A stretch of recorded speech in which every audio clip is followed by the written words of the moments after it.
We got Memphis next. I think it's your turn. Yes, the Memphis Grizzlies acquired Steven Adams, Eric Bledsoe, the number 10 pick, which they used on Ziaire Williams, the number 40 pick, which turned into Jared Butler, and the Lakers 2022 first rounder. It's top 10 protected for them. Otherwise, they'll stay in New Orleans, and then it turns into 2 seconds thereafter. They gave up in that trade Jonas Valanciunas, the number 17 pick, which turned into Trey Murphy III, and the number 51 pick, which turned into Brandon Boston Jr., and then also Tyler Harvey. They acquired Patrick Beverly, Rondo, and Daniel Oturu for Eric Bledsoe. They then acquired Jarrett Culver and Juan Hernan Gomez for Patrick Beverly. They then traded Juan Hernan Gomez to Boston for Chris Dunn, Carson Edwards, and a 2026 second round swap. They acquired Sam Merrill from Milwaukee and created a $4.1 million trade exception for Grayson Allen and cash.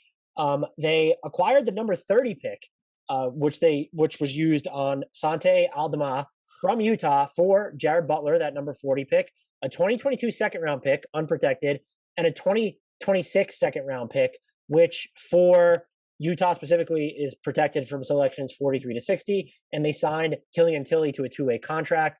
Their notable subtractions, sort of to rehash years, they waived Jonte Porter, they waived Sean McDermott. Justice Winslow is gone after they declined his team option.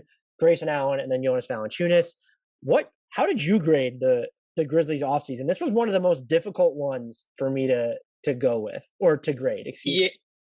Yeah, I agree. I gave him a B minus, and just sort of on the macro thinking that I guess I would frame it around the trade they swung with New Orleans, which I think, as everybody said at the time, it sort of felt like the type of trade that should have happened the other way, because Memphis was a better team than New Orleans last year. And so if one of the two were making the more like win now move, it should have been Memphis and not New Orleans, or just exhibits of New Orleans desperation. I think they did well in that trade. And, they flipped a million pieces around. I think it's just kind of fun that they now have Chris Dunn to go with DeAnthony Melton and Dylan Brooks, and just this like complete monster of backcourt defenders. That's kind of fun. Sure, I might even be forgetting somebody. It feels like a little bit of a consolidation. It feels like Memphis is cool looking around the West and saying, like, there's a lot of real contending teams that are old. And if we just hang out for a year or two and just keep the powder dry and just pick up a pick here and there, take somebody's bad money, we can sort of position ourselves for a run. Now, granted, like in a market like that, you just may not have alternatives. It's not like free agents are kicking the door down or you have all these options. But I thought it was, an above average offseason. Kind of, you could say they just spun their wheels and didn't really end up in very much of a different place. But I do think, they were careful. They got a couple extra picks. They took on some bad money, which is sort of what you ought to be doing in that position. So, it was hard to kind of land on that. I could be convinced it was a B plus or a C minus, but just kind of in that range, I landed on the B minus. I went with a B. I like the thought behind what they're doing, like the concept, Yeah. and you sort of outlined it, which I think is why I graded them so highly. I'm also in love with Ziaire Williams after watching him in summer league, and even just like the swing at Jarrett Culver, where it's okay. Yeah. He clearly doesn't have like the raw tools to create the type of separation he needs to be a really good shot creator and or maker. But how does he do on a team that has like other guys that can do that, or playing alongside a John Morant, as opposed like where there's more variance in pace? Whereas with a D'Angelo Russell, it's always going to be a little bit more methodical, or if it's an Anthony Edwards who's not much of a playmaker right now, and he was last season was bad for him and his role declined. But like towards the end of his first season, there were lineups that were working where he was the point guard. He was hitting, they were super wide open, but he was hitting some set threes.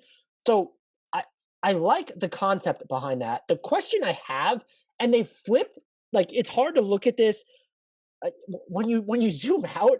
It's just they flipped so many guys that they acquired, so it's tough to get this in a nutshell. But I thought the two things that stood out to me is just, if you're going this route, like was Jarrett Culver, like that was the biggest swing that you were able to take, I guess, because it's for a player in Patrick Beverly you didn't need, so that's fine.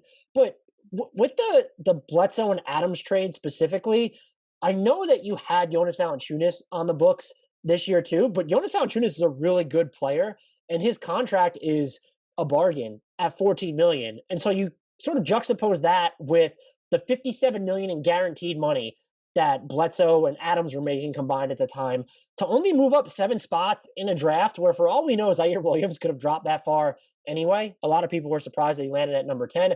My guess is that he wouldn't have gone past San Antonio at number 12. That's just my guess, based off what I just based off some TVs reading to there and speaking with people who are not very plugged in, but just that's my guess. But to move up 7 spots and to get the Lakers first to take on that much guaranteed money, and yeah, you were able to then move Eric Bledsoe and turn him into different players, and just and then you're able to trade Patrick Beverley and to drag Cole. So there's layers to that deal. It felt like, yes, the deal that was made with New Orleans, it felt like New Orleans shouldn't have been making it. But if a team was going to dump that much salary, I thought the compensation for Memphis should have been a bit higher there, and that's part of the reason why I couldn't go any higher. The other thing is just that this team is still, after all this time, and perhaps it's Ziaire Williams a little bit, or maybe it's Desmond Bane, maybe it's Jarrett Culver. They certainly have a lot of bites at the apple when it comes to just a long-term building block wing. I feel like if they were going to take all these swings, it should amount to something more. Then again, you just look at the draft picks that they have now stockpiled. They have Utah's pick next year. They have the Lakers pick next year. They have all their own picks moving forward. They have that Golden State Warriors top 4 protected pick in 2024, which is a sneaky good asset, I would argue, at this point. So they have these extra firsts, and they're built to do something if they want to consolidate. They're clearly not at that point. I think more than anything, I do like a lot of the moves they made individually. Again, just the concept of a swing on Jarrett Culver, Ziaire Williams. If you thought he was going to be gone and you believe that he's the guy and someone who's going to create their own shot from a perimeter spot at the 2-3 more efficiently and with more versatility than a Dylan Brooks, and I vibe it. I just like their thinking, as you outlaid, with they are looking at the Western Conference. Yes, it's wide open, but they're clearly so far away from being in that upper echelon. Let's try and find, or let's acquire as many bites or avenues to get the co-star apple for John Morant as we can while he's still on his rookie scale deal, when maybe there's not that much urgency to win. And there's also just the element of, well, what is Jaren Jackson Jr. now? He still seems like he might have all NBA potential, but he was so banged up last season. I assume he'll be fine uncorking threes next year. But what is he defensively? Can he give you minutes to the 5? Can he stop fouling so much? Is there more that he can do on offense if you put the ball in his hands? And I'm not even talking, post-ups. I'm saying, can he make quicker decisions or move more quickly with the ball in his hands if he's putting it on the floor from the face-up position? And sort of with those questions in mind, yes, he could be your number 2.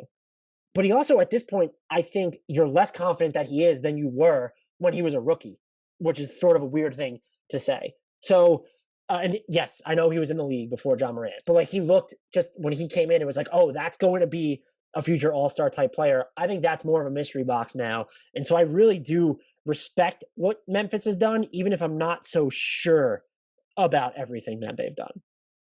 Yeah, I would just add that, I think looking at the deal they swung with the Pelicans, I think Valanciunas is fairly indisputably the best player in that deal, and the Grizzlies lost him. I think a motivator was they weren't interested in paying his next contract. I think, especially because Jaren Jackson, you mentioned, I think it's all tied together because he's due for an extension, or he's going to be due for an extension.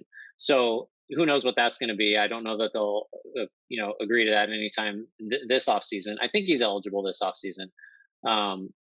But I don't think they wanted any part of having to deal with possibly paying Valanciunas what, $20 million a year or something. So I think that was a factor as well, which again it should be for a small market team, unless you're New Orleans and you don't care, I guess.